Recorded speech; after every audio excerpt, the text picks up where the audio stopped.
So one of the more unlikely success stories of the Ten Hag era so far is the revolution or reinvention of Scott McTominay. He's gone from being a player that at the start of the season pretty much every United fan thought needed replacing at Manchester United to now, for the moment at least, he's holding Casemiro out of the squad, and that's based on form.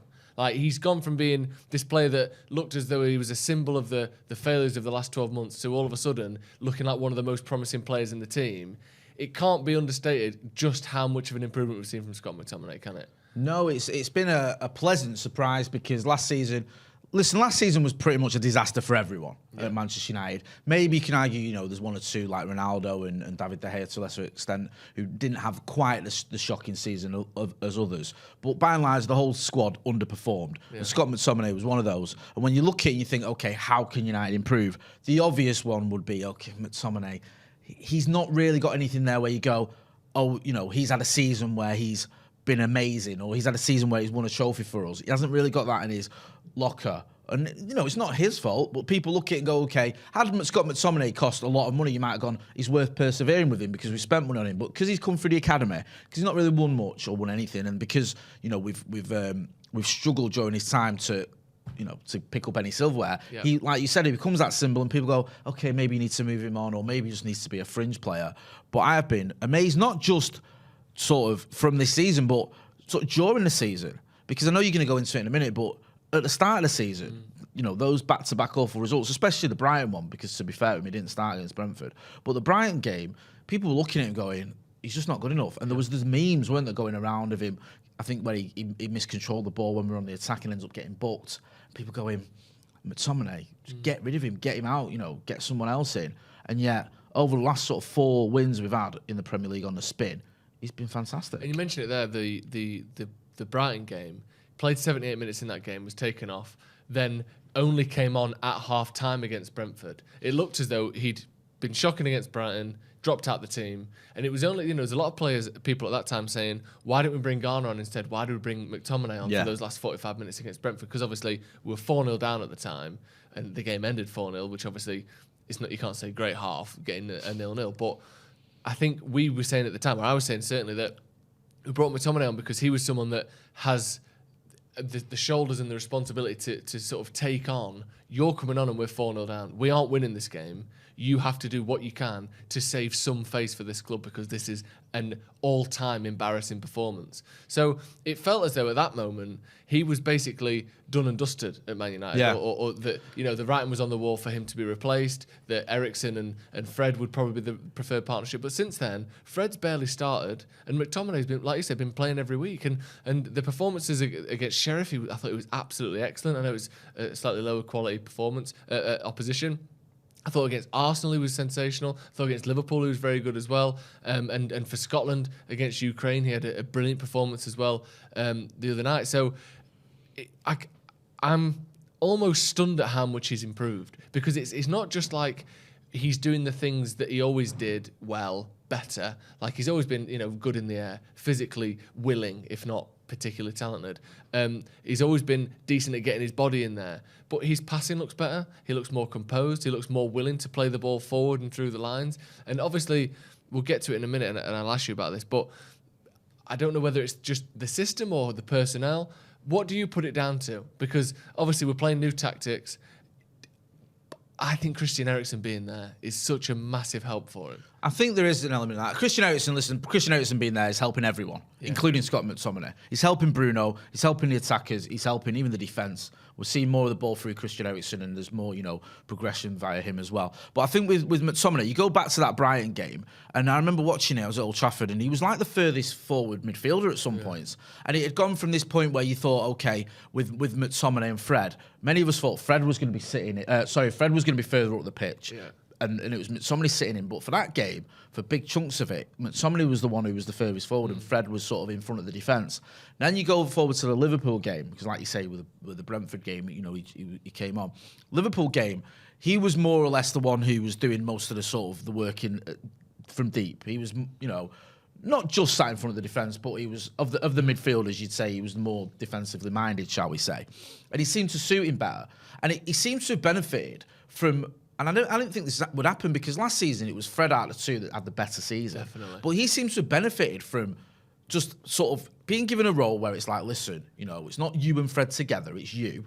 You've got Eriksen and you've got Bruno. Now we've seen with Bruno, he's been quite back to box to box, Andy Bruno a lot of the time, especially later on in the games. I've noticed he tends to sort of cover, his defensive duties as well.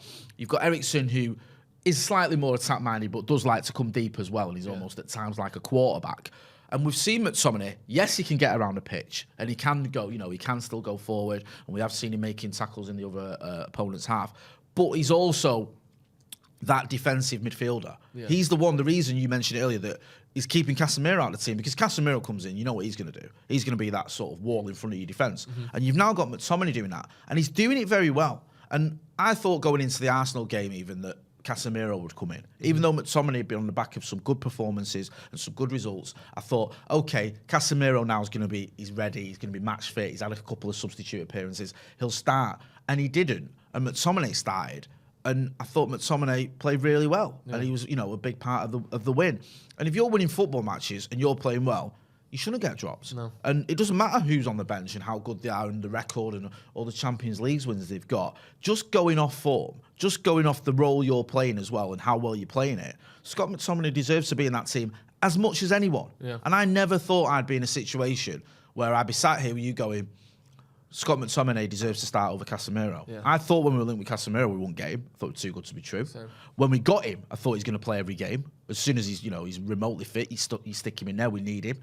And now I'm fully on board with the idea that Scott McTominay starts, because he's been playing not just as well as I thought he could. I think he's been playing a bit better, because I'd got to the point last season where I thought, this ain't happening for him. No. I used to think he was a decent squad player. Then I got to the point of thinking, has he got it? We saw glimpses, I think Burnley last season, I think Leeds last season. Yeah. He loves a game against Leeds, and that very much, ingratiates him with me, because I hate Leeds. But you think, is he the level you want? And we have seen him kick on. And I think maybe there's sometimes as well, we're too quick to judge players that once they're 24, 25, they're done. Players can get better throughout their career.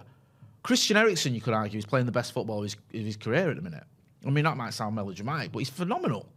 And I don't think I remember him being this good towards the end of his time at Spurs or even at Inter when he was at Inter. He's ridiculously good. And you think maybe players, or someone like McTominay, he's just almost like, not a late bloomer, but it does take him a little while. It has taken him a little while. And now we're seeing the best of him. And I don't think you can underestimate how much a different system, a different mentality, a different partner plays, because it's not like there are plenty of good players who have played for Man United over the last few years that have not been good. Like Marcus Rashford is a good player. He's been really poor.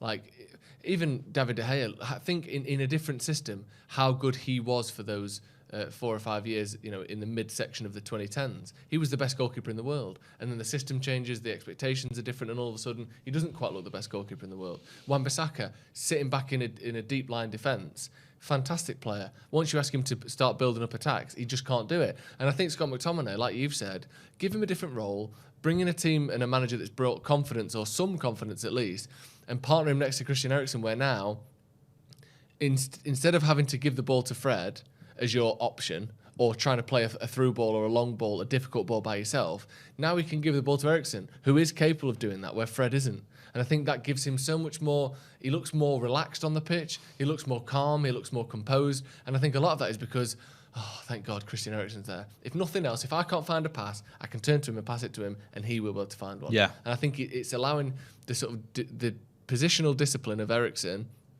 is allowing McTominay it's covering a lot of his flaws, but it's also allowing him to push his strengths as far as they can. Whereas before, if he goes for a tackle and misses it, McTominay does that, Fred there is no guarantee he's there to help back up. No. Whereas with a more settled defence in Martinez and Varane and Eriksen, if he misses his tackle, well, Eriksen's still going to be with his man, because you said it before, sometimes you sit and watch Eriksen and he's just doing things that are like, I'm doing my job no matter what. Yeah. So I will be here. I'm not going to get dragged away. I'm not going to get drawn to the ball. I'm not going to get caught ball watching.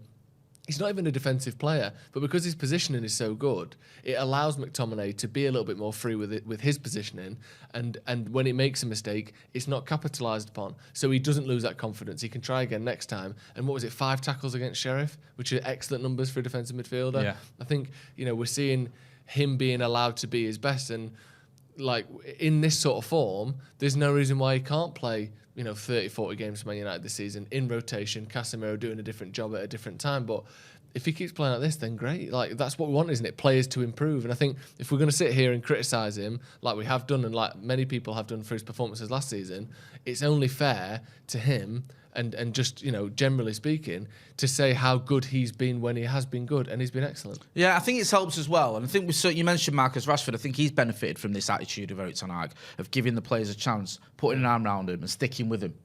Marcus Rashford's been playing pretty much all season. Scott McTominay, even when Casemiro's come in, he's had that faith from the manager. A manager who obviously, was sort of giving him a confidence boost. I mean, if you get these players as human beings, they're going to suffer from, lack of confidence when the team's playing badly. And McTominay, similar to Rashford, he's a player that's come through the ranks. He cares. I don't think anyone can accuse Scott McTominay of not caring.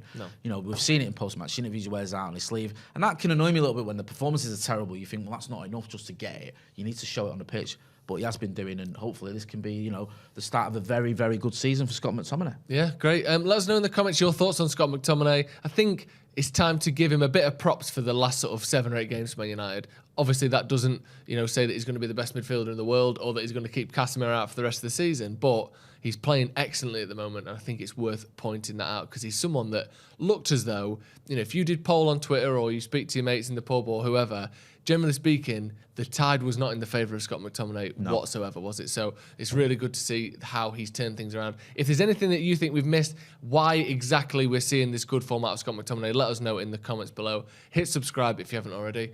Thanks for watching.